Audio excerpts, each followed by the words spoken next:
informativo. ¡Oh, Dios! ¡Oh, Dios santo! Tragedia en Génova, Italia. Ese es el momento en el que un puente vehicular colapsa cuando decenas de carros lo atravesaban. Los equipos de rescate trabajan contrarreloj para tratar de hallar sobrevivientes bajo los escombros de la estructura. El puente formaba parte de una autopista que pasa justamente cerca por la ciudad portuaria de Génova. Hay al menos 35 personas que han perdido la vida, aunque esta cifra, la cifra de víctimas mortales podría seguir aumentando con el paso de las horas. La estructura se derrumbó sobre varias casas.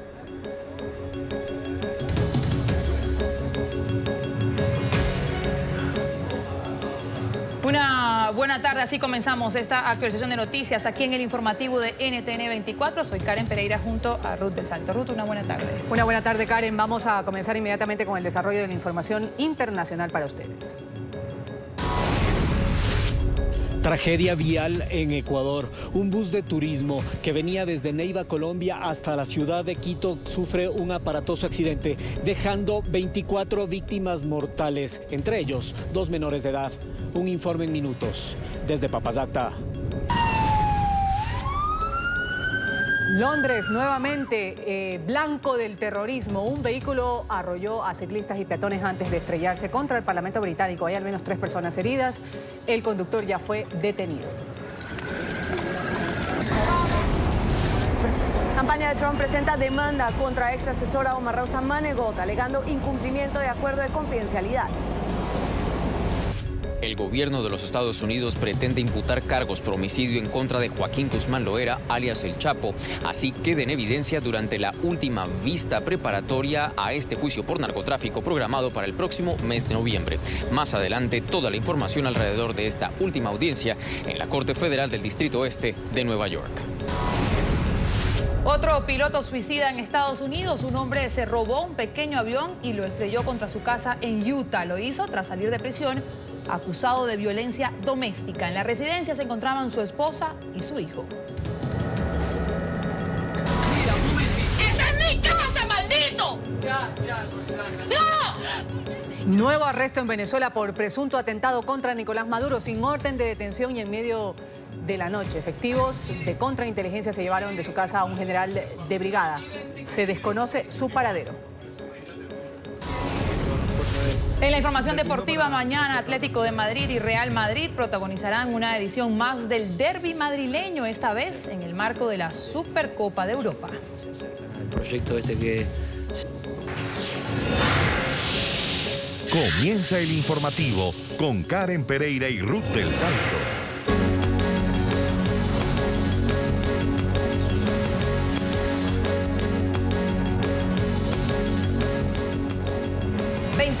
Muertos deja un accidente de tránsito en Ecuador. Un autobús de pasajeros volcó en una carretera cerca a la ciudad de Quito. Entre los pasajeros habían venezolanos y colombianos. Este vehículo había salido de territorio colombiano con destino a la capital ecuatoriana. Las autoridades investigan los hechos para determinar las causas de esta tragedia. NTN 24 en el lugar de la noticia con Jean Paul Bardellini. Una buena tarde, Jean Paul. Adelante con tu reporte.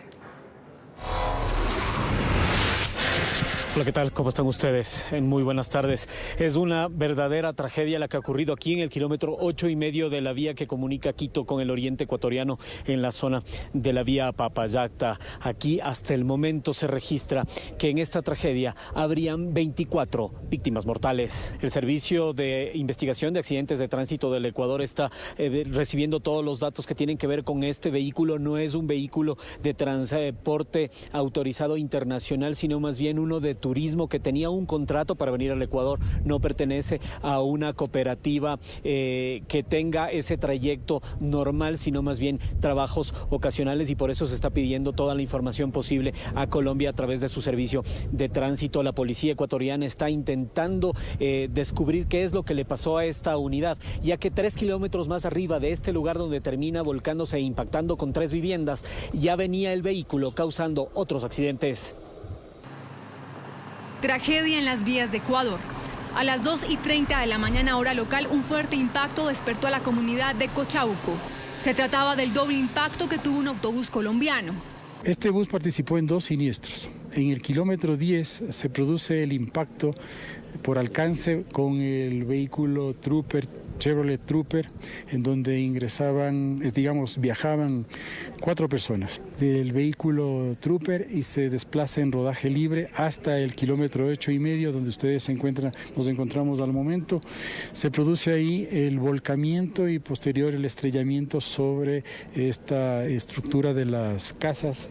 Los heridos fueron trasladados a diferentes hospitales cercanos. El autobús de la Compañía Internacional de Turismo Cotrans Especiales del Oriente cubría una larga ruta. Empezó desde Neiva, Pitalito, Mocoa, Villa Garzón, La Hormiga, San Miguel y llegaba acá al destino a Ecuador. Entre las víctimas fatales hay ciudadanos colombianos, ecuatorianos y venezolanos. Versiones de algunos testigos determinan que en el trayecto caminaban migrantes venezolanos, habrá que confirmar esta información, y le subieron al bus. Las autoridades manejan una hipótesis de lo que pudo ocurrir. Tal vez el conductor estuvo frente a una pérdida del control físico del vehículo. Ya las pericias técnicas mecánicas de la Unidad de Investigación de Accidentes de Tránsito serán las encargadas de determinar qué tipo de daños mecánicos, si fueron previsibles o imprevisibles, y en qué tipo de sistema fueron los que intervinieron en este siniestro. Minutos después del accidente, un equipo de bomberos y paramédicos llegó a la zona. Siendo las 3 de la mañana, fuimos despachados por la central de emergencias a un accidente de tránsito. A nuestra llegada se verifica en el sector de Papayacta el volcamiento de un bus de la cooperativa Cotrans de placas extranjeras. Así también las autoridades están manteniendo coordinación con las embajadas tanto de Ecuador y de Colombia y Venezuela en los 3 países para mantener un flujo de información y poder mantener también informados a los familiares de las personas que están involucradas, tanto las víctimas mortales como los cerca de 20 heridos que permanecen en varias casas de salud del Ecuador. Esa coordinación se está realizando a través de las embajadas, pero sobre todo a través del servicio de emergencias 911. Así como también se espera en las próximas horas un balance oficial y con el cotejamiento y la identificación de todas las víctimas poder mantener esta información con las embajadas de Colombia y Venezuela. Esa es la información que tenemos desde Papayacta. Esta hora ustedes van a continuar con más aquí en NTN 24. Así es, Jean Paul. Gracias. Una buena tarde para ti. En el lugar de la noticia vamos a revisar inmediatamente dónde ocurrió el accidente que deja decenas de muertos. Ocurrió esta mañana en Ecuador. El suceso se registró en el kilómetro 8 de la vía que conecta la ciudad de Quito con la población de Papayacta, muy cerca de la capital ecuatoriana. Este tramo de la vía es conocido como la curva de la muerte, precisamente por su alta peligrosidad. Al menos 4 accidentes se han registrado en el último año en esta misma zona. Y un poco para conocer cuál fue la ruta de este autobús que se volcó, la que realizó. El vehículo partió desde el departamento del Huila, en el centro de Colombia. El automotor cubría la ruta Neiva-Quito, un recorrido de aproximadamente 790 kilómetros de distancia. El bus se accidentó a menos de 1 hora y media de llegar al destino en la capital ecuatoriana.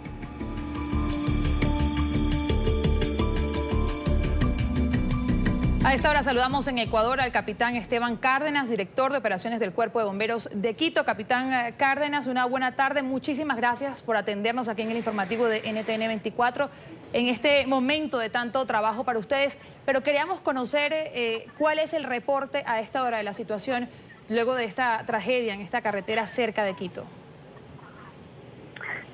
Bueno, buenas tardes a todo el pueblo colombiano. Para nosotros realmente es un placer saludarlos, lamentablemente en estas circunstancias, donde un vehículo de transporte colombiano se accidentó aproximadamente a las 3 de la madrugada en la ciudad de, prácticamente llegando a la ciudad de Quito. Estamos hablando de a 8 kilómetros de una población denominada Pifo, que prácticamente está a 10 minutos del aeropuerto internacional de Tababela, en nuestra ciudad, la capital del Ecuador.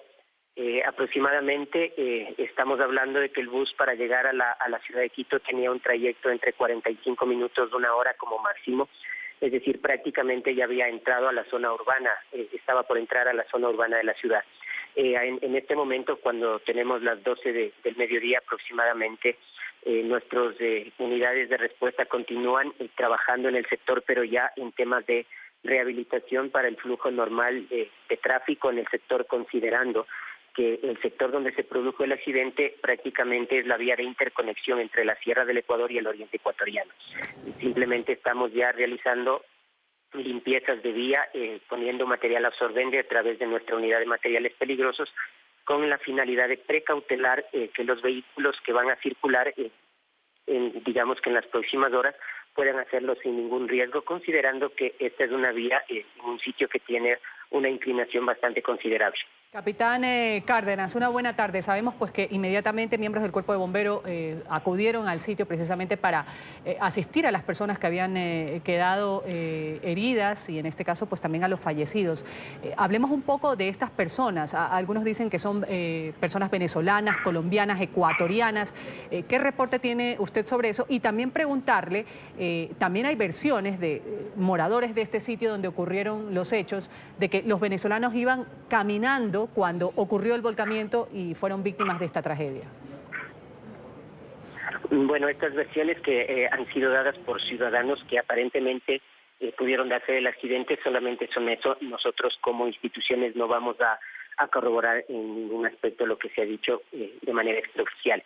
La información oficial que nosotros estamos arrojando a través de las diferentes entidades es básicamente el estrellamiento de un bus a la altura del kilómetro 8 por el sector de Palugo, donde viajaban ciudadanos colombianos y venezolanos. Lamentablemente todavía no se puede determinar la nacionalidad de las 21 personas que fallecieron en el bus o que eran pasajeros del bus.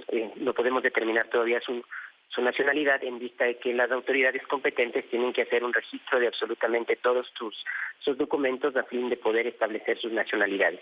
Una vez que se produzca eso, prácticamente las autoridades ya de criminalística y de medicina legal, conjuntamente con Cancillería, establecerán las activaciones que, de acuerdo a los protocolos que maneja el Estado ecuatoriano, para notificar tanto a los consulados de Colombia como al consulado de Venezuela. Entonces, esta es la información oficial que se está manejando a través de todos los organismos que han participado de manera interinstitucional para poder atender este lamentable incidente. De lo demás, está bajo responsabilidad de la Unidad de Investigación de Accidentes de Tránsito de la Policía Nacional determinar exactamente cuáles han sido las causas para que se produzcan este lamentable hecho. Capitán Cárdenas, el lugar donde ocurrió este accidente lo conocen ya como la curva de la muerte. Se han registrado al menos 4 accidentes en esta zona en el último año. ¿Qué acciones se están tomando para que esto no se repita?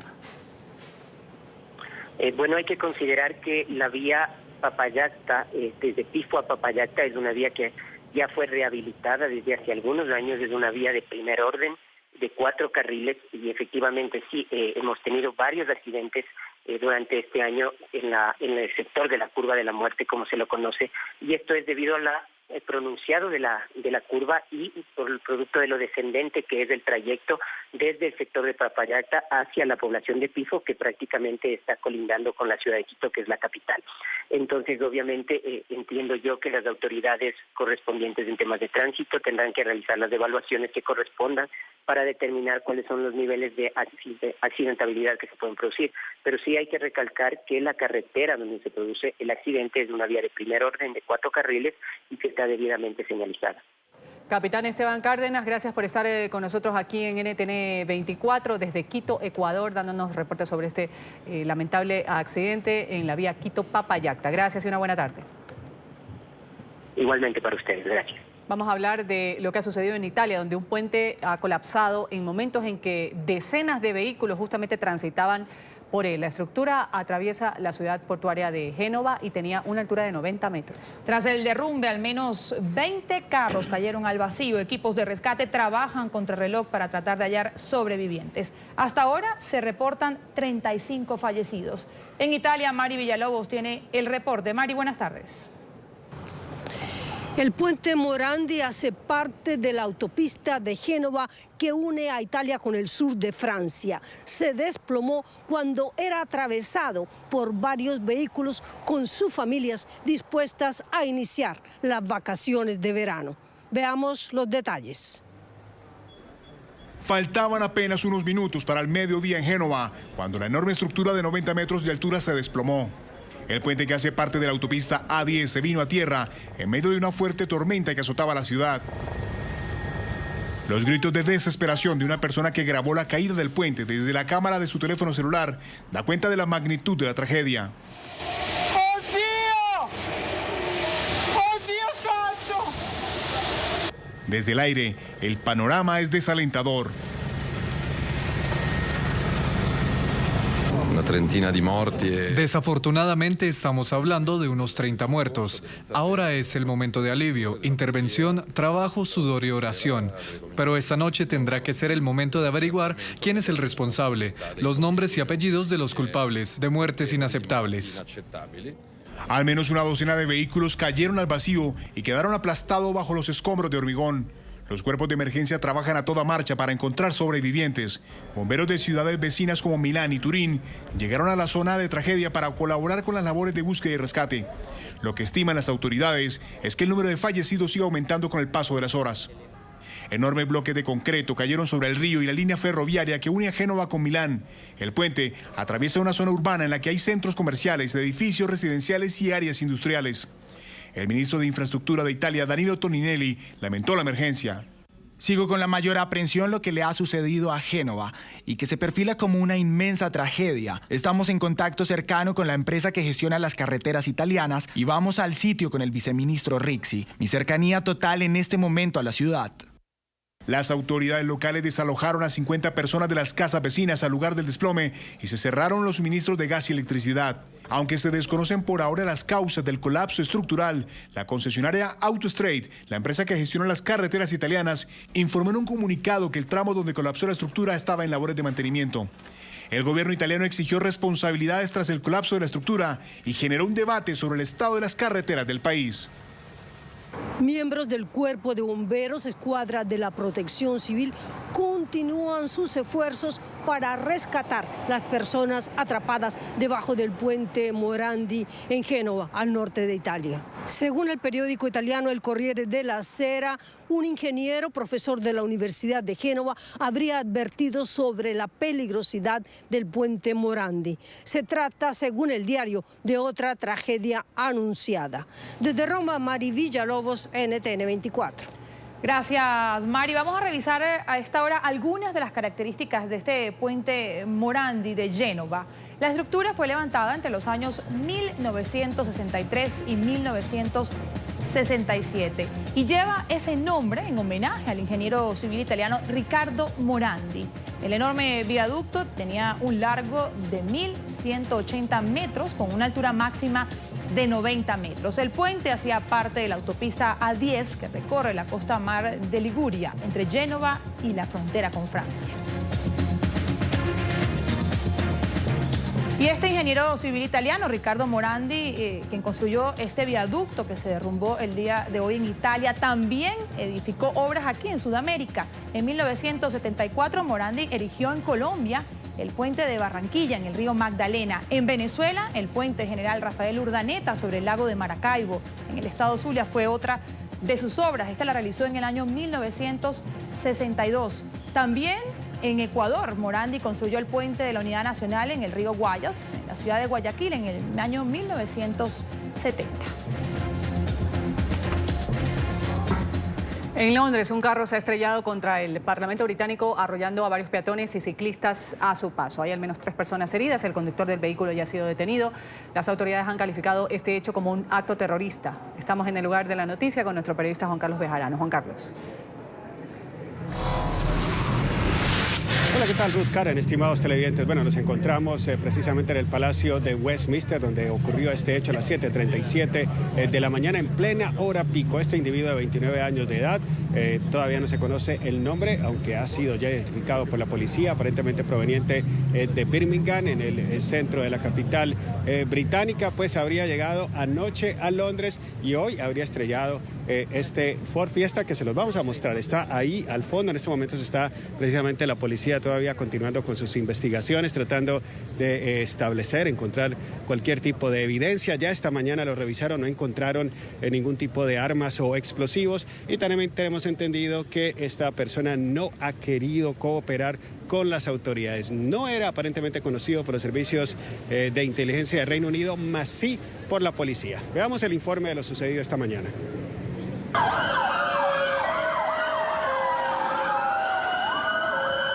La amenaza en Reino Unido se mantiene severa luego del arrollamiento masivo registrado este martes en la entrada del Parlamento británico, que dejó 3 personas heridas. Así lo informó la primera ministra Theresa May, quien se solidarizó con las víctimas e instó a los residentes de la capital británica a permanecer vigilantes. Mis pensamientos están con todas las personas que resultaron heridas en este incidente en Westminster y mi agradecimiento con los servicios de emergencia por la respuesta que tuvieron con valentía y responsabilidad. Al llamado de May también se sumó el alcalde de la ciudad, quien condenó el incidente que ya fue calificado por las autoridades como un ataque terrorista. Estoy seguro de que los servicios policiales, nuestra seguridad, los equipos de emergencia, todos estamos haciendo todo lo posible por mantener la ciudad segura. Momentos de angustia, incertidumbre y temor vivieron los londinenses este martes. A las 7:37 de la mañana, hora local, un hombre afroamericano de más de 20 años y cuya identidad no ha sido revelada, estrelló su auto a toda velocidad contra la barrera de seguridad que custodia el Palacio de Westminster. La pronta acción de las autoridades permitió el arresto del conductor del vehículo y que se minimizaran los daños. El agresor está siendo acusado de sospecha de ofensas terroristas. Testigos del hecho aseguraron que la acción fue premeditada.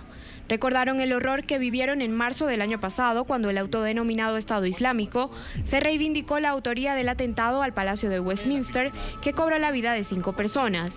El agresor arrolló a los peatones con su camioneta y luego atacó con un cuchillo a los agentes que vigilaban el recinto. Los efectivos de seguridad han advertido que la presencia de uniformados en las calles y los cierres de algunas avenidas podrían incrementarse en las próximas horas para garantizar el bienestar de los residentes de Londres. Comentarles que la policía de Midland a esta hora realiza el allanamiento a 3 viviendas conectadas con el sospechoso, 2 en Nottingham, 1 en Birmingham. Igualmente, el ministro de Seguridad de Reino Unido ha confirmado que se trata de un ciudadano británico, aunque originalmente vendría de otro país. No sabemos si es musulmán, como pasa en este tipo de casos, pues comienzan las especulaciones, pero lo cierto es que este tipo de atentados afecta en cierta manera a la población musulmana de Reino Unido, que son más de 2 millones. Y a propósito, hemos hablado con un imán, con un líder espiritual musulmán, que nos ha hablado precisamente de esta situación que, repito, afecta sobre todo a los musulmanes. Básicamente vi a un hombre conduciendo hacia el Parlamento a toda velocidad. Él iba muy rápido, en mi opinión. Creo que como a más de 60 u 80 kilómetros por hora o quizás más, en una zona en la que la velocidad permitida es de 30. Hay policía allí, obviamente resguardando el Parlamento, pero su manera de conducir me pareció deliberada. Él no lo esquivó, fue directo hacia el Parlamento. Creo que había un ciclista herido. He visto gente en el piso. No sé si le dijeron que hiciera eso y se lanzara al piso o si esa fue su reacción, porque nosotros los londinenses estamos acostumbrados a ese tipo de experiencias, desafortunadamente. Recordar que el Parlamento está precisamente en receso, es decir, que ninguno de los 650 diputados o de los lores se encontraba aquí en los alrededores del Palacio de Westminster, tampoco la primera ministra Theresa May, pero es temporada de vacaciones e incluso a esa hora, 7:37 de la mañana, pues había muchos turistas en los alrededores de este palacio, así que es casi un milagro que solamente 3 personas hayan resultado heridas, una aparentemente de gravedad, pero de momento pues no hay una tragedia que reportar.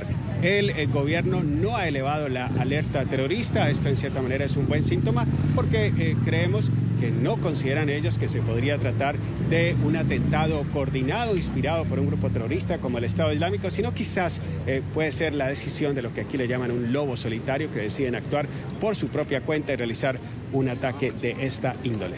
Despedimos Londres, regresamos a nuestro Centro Internacional de Noticias. Adelante. Gracias, Juan Carlos. Hacemos una primera pausa aquí en el informativo. Al volver, hay revuelo en la Casa Blanca. Hoy sale a la venta el libro de la ex asesora del presidente Trump, Omarosa Manigault. Tenemos el reporte desde Washington en minutos.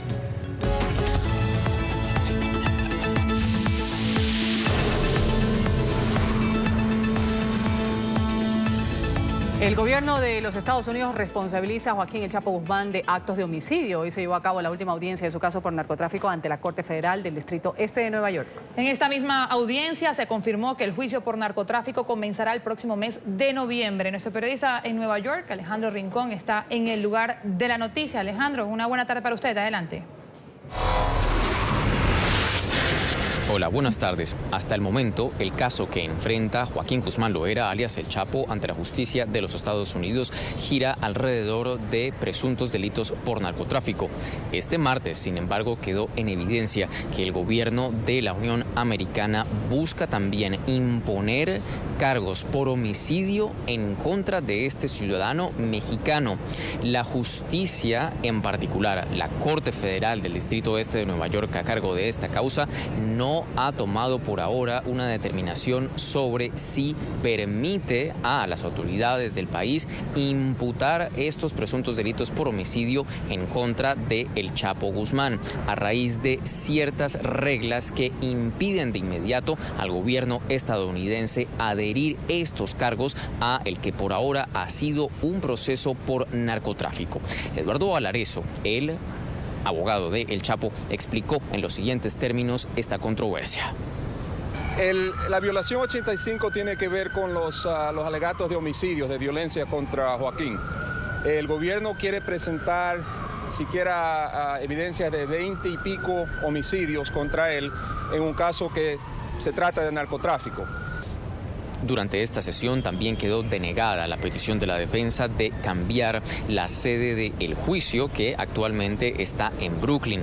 De acuerdo con la justicia, en este lugar pueden darse todas las condiciones necesarias para que tenga lugar este proceso. La defensa consideró en su momento que el traslado diario desde Manhattan a Brooklyn representaba toda una logística y un operativo que entorpecería no solo la ciudad, sino también el desarrollo de todo este proceso. Sin embargo, la justicia considera que las condiciones son apropiadas para que tenga lugar todo ahora en Brooklyn. Más allá, se recordó que la duración de este proceso será de 4 meses. Es todo lo que tenemos para ustedes por ahora. Continúen con más en el informativo. Alejandro, gracias por ese reporte desde Nueva York. Y las deportaciones de mexicanos desde Estados Unidos alcanzan su punto más alto desde que el presidente Trump llegó a la Casa Blanca. En el primer semestre de 2018 se registraron más de 109,000 repatriaciones de mexicanos por parte de las autoridades migratorias. Gustavo Lerek, director periodístico de NTN 24 en Estados Unidos, tiene el reporte. Gustavo. Saludos, muy buenas tardes. Son 32.000 casos más, lo que supone, si comparamos este primer semestre con el del año anterior, un 42% de incremento. Los datos los facilita la Unidad de Política Migratoria de la Secretaría de Gobernación de México. Y aquí, en el Departamento de Seguridad Nacional, si bien no han hecho públicos aún los datos oficiales, explican ese posible incremento. El año pasado, en el 2017, fueron los números más bajos que tuvo este país en la historia. Si están comparando con los números del año pasado, pues quizás puede ser un incremento. De igual manera, pueden ser personas que hayan salido y entrado en varias diferentes ocasiones. No tenemos las últimas estadísticas. Lo que sí le queremos recalcar a todo el mundo que este país, esta administración, está haciendo todo lo posible por seguir ejecutando sus leyes de inmigración. Cada persona que llegue aquí a este país de manera indocumentada será repatriada o deportada. Esto implica de que se van a seguir las leyes que por mucho tiempo han existido y que yo creo que es tiempo también de que el Congreso ponga su parte para finalmente organizar lo que sería la famosa reforma migratoria a favor o en contra de esta ola de inmigración que tenemos. El 95% de los casos son de adultos. Solo un 5% son menores de edad de estos deportados durante este primer semestre a México. Los datos, si bien son altos comparados con el del año anterior, que fue un año bajo como escuchábamos, siguen estando muy por debajo de los datos de la presidencia de Barack Obama. Lo que sí cambian son los perfiles. En el caso de Obama, gran parte de esas deportaciones se producían inmediatamente en frontera, es decir, llegaban a la frontera y eran inmediatamente deportados. En este caso se identifica un perfil de ciudadanos que han vivido durante años en Estados Unidos y que ahora enfrentan esa deportación. Y otro dato antes de terminar: el perfil de los deportados, en este caso, sí supone un incremento, de acuerdo a esos datos de las autoridades mexicanas, de ciudadanos que no tienen antecedentes penales. Es otra diferencia respecto de la presidencia de Barack Obama. Desde Washington, frente al Departamento de Seguridad Nacional, Gustavo Alegret para NTN 24. Gracias por ese reporte, Gustavo. La ex asesora de Donald Trump publica el día de hoy su libro Desquiciado, en el que narra su periodo su periodo dentro de la administración de Donald Trump. En el texto, la autora revela los maltratos que asegura sufrió por parte del mandatario mientras trabajaban juntos. Casa Blanca, por su parte, asegura que el texto está plagado de mentiras. Emiliana Molina desde Washington con la información. Emiliana, buenas tardes. Hola, ¿qué tal? Muy buenas tardes. Funcionarios de la administración de Donald Trump no solo aseguran que este libro está plagado de mentiras, sino que también es un incumplimiento de un acuerdo de confidencialidad que Omarosa Manigault firmó en 2016. Este libro incluso salió a la venta el día de hoy, el mismo día que el mandatario estadounidense Donald Trump se ha tomado a las redes sociales para criticar a Omarosa. Cuando le das un respiro a una delincuente loca y llorona y le das un trabajo en la Casa Blanca, supongo que no funcionó. Buen trabajo del general Kelly por despedir rápidamente a esa Y esa fue la respuesta en las redes sociales del mandatario estadounidense Donald Trump al enterarse de la publicación del libro de Omarosa y también al enterarse que en ella habla de unas supuestas grabaciones que tiene donde el mandatario utiliza la palabra nigger cuando estaban grabando el programa El Aprendiz. Esta palabra significa negro y es sumamente ofensiva para los afroestadounidenses. Desde Washington, Emiliana Molina, regreso al Centro Internacional de Noticias. Gracias, Emiliana, por ese reporte desde la capital estadounidense. Luego de una discusión marital, un hombre ha decidido estrellar un avión frente a su propia casa. El hombre había sido arrestado por las autoridades por una disputa doméstica. Unas horas después de haber sido liberado, se dirigió al aeropuerto de Spanish Fork, en la ciudad de Payson. Robó un avión de la compañía para la que trabajaba. El hombre ha sido identificado como Duane Judd, arremetió contra su vivienda, ocasionó una enorme conflagración. El esposo murió en este hecho, mientras que su hijo de 17 años y su mujer lograron salir ilesos de esta emergencia. La Fiscalía y la Policía de Investigaciones de Chile allanaron la sede de la Conferencia Episcopal y de la Congregación Marista por casos de abuso sexual al interior de la Iglesia Católica. Desde el Ministerio Público confirmaron la incautación de documentos de información clave en causas que involucran a religiosos en la presunta comisión de cometimiento de los delitos. NTN 24 está en el lugar de la noticia con Juan Pablo Monsalve. Hola, ¿qué tal, televidentes de NTN 24? Los saludamos justo aquí al lado de la casa de la comunidad marista que terminó de ser allanada hace solo minutos por la Policía de Investigaciones y por la Fiscalía. A primera hora se desarrolló también este mismo procedimiento en la Conferencia Episcopal en el centro de Santiago de Chile. Vamos a revisar las declaraciones del fiscal a cargo de esta investigación, Raúl Guzmán, quien efectivamente realiza todas las pericias por los casos de abuso sexual al interior de la Iglesia Católica. Los antecedentes es en relación con hechos que estamos investigando que pueden ser constitutivos de delito y eso involucra tanto a víctimas como eventuales imputados. Vale la pena recordar que en medio de estos casos de abuso sexual al interior de la Iglesia Católica también se investiga los casos o las denuncias de abuso sexual en la congregación marista. Al finalizar esta diligencia que ocurrió precisamente en la casa de esta comunidad, el abogado Alejandro Peña, quien es el abogado de la congregación, se refirió al respecto. Bueno, es una diligencia que efectúa la Fiscalía con el objeto de corroborar los antecedentes que la congregación ha presentado desde hace un año hasta la fecha. Nuestros mandantes han pedido extrema celeridad en que esto se esclarezca y se sancione en caso de existir hechos delictuales, se sancione a los responsables. Y la diligencia ha sido en un tono muy cordial y han podido incautar algunos documentos que les ha parecido de interés criminalístico y esperamos que esto les sirva para avanzar en la investigación. El Ministerio Público en Chile ha señalado que continuará realizando todas las diligencias que sean necesarias para lograr investigar estos temas de abuso sexual al interior de la Iglesia Católica y poder realizar la imputación de cargos. Esta es la información que podemos entregarles a esta hora desde Santiago de Chile. Continúen ustedes con más en nuestro Centro Internacional de Noticias. Gracias, Juan Pablo. Y el régimen venezolano realizó un nuevo arresto relacionado con el presunto atentado contra Nicolás Maduro. ¿Pero quién? Sin orden judicial, integrantes de la Dirección General de Contrainteligencia Militar en Venezuela detuvieron al general de brigada Héctor Armando Hernández da Costa. A través de la red social de Instagram Live, los familiares del militar publicaron este video del momento en el que los funcionarios decían cumplir una orden del presidente Nicolás Maduro. La hija del militar aseguró que los agentes fuertemente armados los amenazaron e ingresaron a su casa. Los parientes de Da Costa desconocen el lugar a donde fue trasladado. Me identifico, soy el general de brigada Héctor Armando Hernández da Costa. Me encuentro en mi vivienda, ubicada en Los Palos Grandes, en compañía de mi familia, y ha llegado la DIGESIN sin ningún orden de allanamiento, sin ninguna orden de aprehensión, y me quieren obligar a la fuerza a que los acompañen. Me declaro inocente de cualquier situación que se me quiera atribuir de una manera perversa.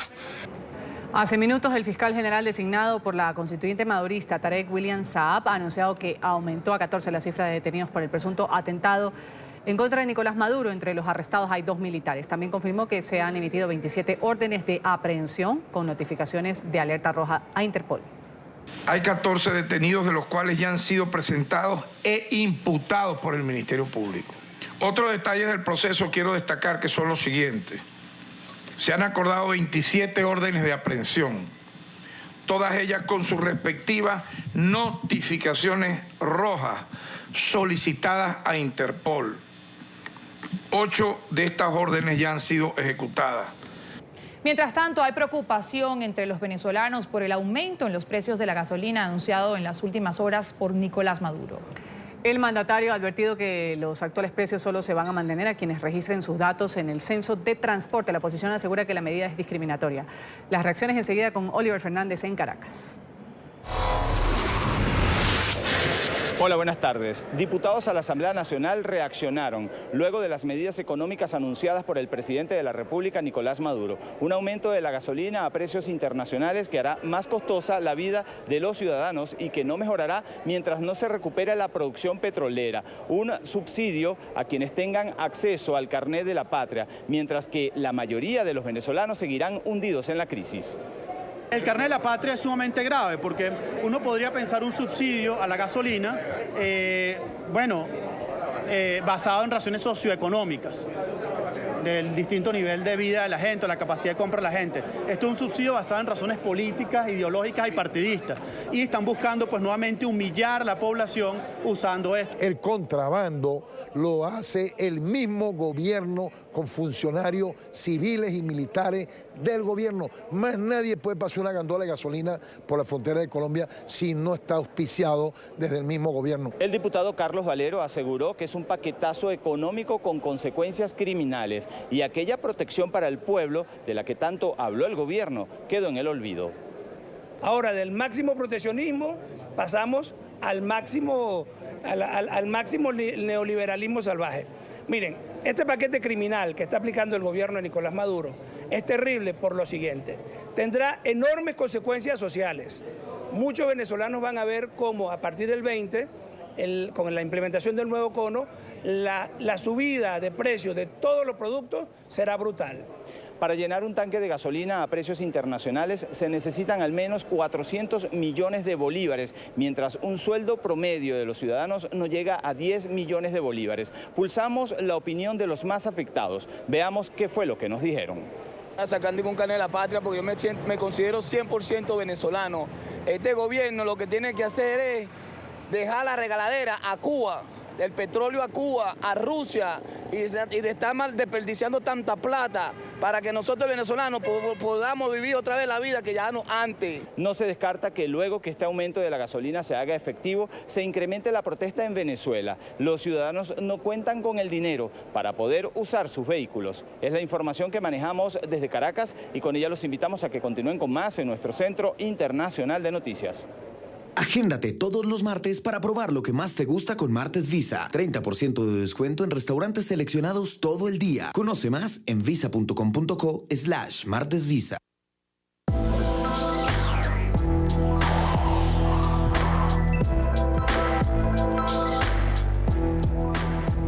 Una de las tradiciones culinarias más importantes de América Latina se toma la costa este de Estados Unidos. Un camión de comida o food truck viajará desde Nueva York a Miami promocionando la arepa. La denominada Experiencia de la Arepa 2018 recorrerá 7 ciudades de la Unión Americana a partir de ahora hasta el mes de septiembre. La arepa, para empezar, los venezolanos la llevamos en el corazón. Con esta misma pasión, la experiencia de la Arepa 2018 busca que Estados Unidos sucumba a los encantos de uno de los alimentos más tradicionales de América Latina. La idea es traerle o enseñarle al consumidor nuevo, que en realidad no conoce mucho de la arepa, lo bueno que es y lo versátil que es el plato. Además, por estar hecha 100% de maíz, es una buena fuente de fibra, vitaminas y minerales. Para la experiencia de la arepa fueron elegidas 4 variedades icónicas como la de queso fundido. Vamos a servir una de carne mechada con queso rallado, que nosotros solemos llamar la pelúa. Vamos a servir una de pollo mechado con queso también, que solemos llamar la catira. 7 ciudades a través de la costa este de los Estados Unidos han sido elegidas para la primera experiencia de la arepa. Philadelphia, Washington, D.C., seguimos para North Carolina, Atlanta. En Nueva York, el punto de arranque, muchos probaron la arepa por primera vez, aunque también hubo espacio para la nostalgia.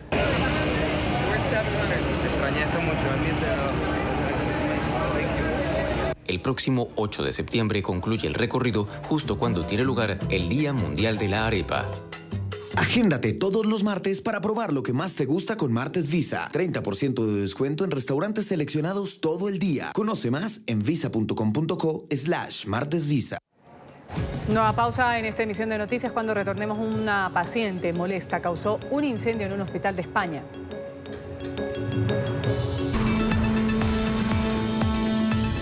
La ira de una paciente en España desató una emergencia en el Hospital Universitario Nuestra Señora de la Candelaria, en Islas Canarias. Según las autoridades, una mujer de 51 años abrió una bombona de oxígeno y prendió fuego con un mechero dentro de la clínica. Más de 120 pacientes fueron desalojados mientras se controlaban las llamas en el área de pediatría ubicada en la zona de urgencias. La responsable del hecho fue detenida y aseguró que reaccionó de esta manera porque un familiar no fue atendido por el equipo médico.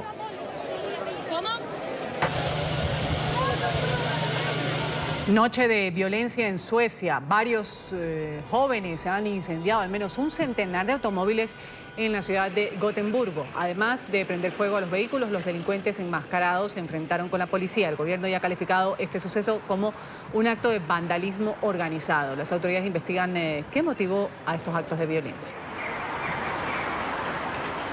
Al menos 2 personas murieron y 6 resultaron heridas tras un atentado bomba en Bagdad. La explosión se registró en un concurrido mercado ubicado en el mayor barrio chií de la capital iraquí y bastión del partido que ganó las elecciones parlamentarias celebradas el pasado mes de mayo. Hasta el momento ningún grupo se ha adjudicado la autoría del ataque. Las autoridades iniciaron ya las investigaciones.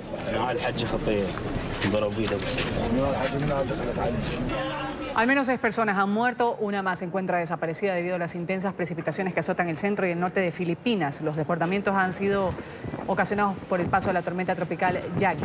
Las lluvias han afectado a más de 1 millón de personas y más de 50.000 están siendo atendidas en los albergues dispuestos por las autoridades.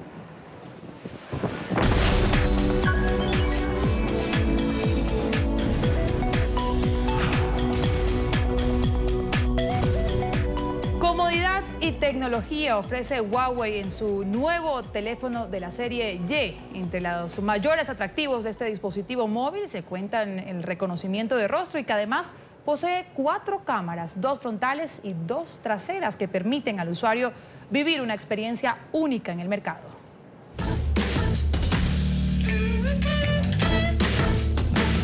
Hola, soy Ricardo Triana, gerente de producto de Huawei Technologies Colombia y quiero presentarles el nuevo Huawei Y9 2018. Un celular que da una nueva cara a la serie Y de Huawei. Este equipo tiene entre sus funcionalidades una muy novedosa que es el reconocimiento de rostro cuando queremos desbloquearlo. Pero además encontramos también un sensor de huella. Como podemos apreciar, es un equipo que está hecho completamente metálico y tiene una característica bien interesante que consiste en que tenemos 2 cámaras en la parte frontal y 2 cámaras en la parte posterior. Las cámaras en la parte frontal son 2 cámaras, una de 8 megapíxeles y la otra 2 megapíxeles que nos sirve de apoyo. y tenemos en la parte posterior una cámara de 13 megapíxeles y una de 8 megapíxeles. Estas cámaras duales en ambos lados van a servir para poder hacer los efectos tipo bokeh, para poder hacer aquellas fotos en las cuales difuminamos el fondo.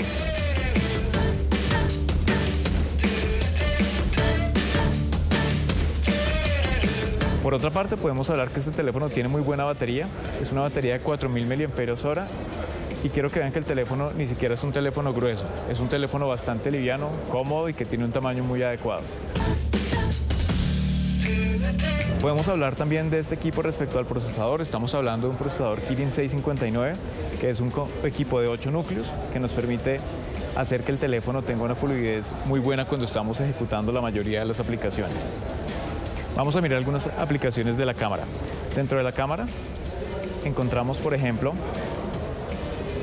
algunas funcionalidades como por ejemplo la realidad virtual que podemos activar, en donde podemos empezar a poner una serie de efectos que podemos activar con este botón. En estos efectos entonces podemos ver diferentes fondos y también otros efectos que son más como por ejemplo orejas o algunos otros tipo Snapchat para tomar fotografías que suenan muy divertidas.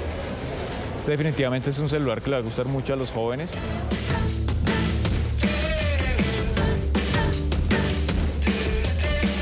Vamos a mostrar cómo funciona el desbloqueo. Ya está configurado mi rostro en este teléfono. Todo lo que tengo que hacer es dirigirlo hacia mi cara. Y el teléfono, al presionar el botón de encendido, se desbloquea y directamente puedo ingresar al menú y a todas las aplicaciones que tengo configuradas.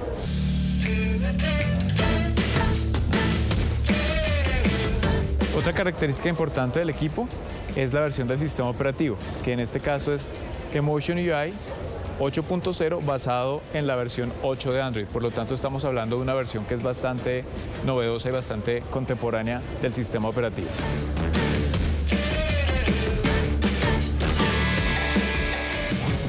Paso a los anuncios. Gracias a ustedes también por su sintonía con el informativo de NTN 24, el canal de las Américas. Viene Planeta Gente ya. La invitación a que sean informados por Twitter, @NTN24, y recuerde que puede consultar todas las noticias en nuestra página web www.ntn24.com. Feliz tarde.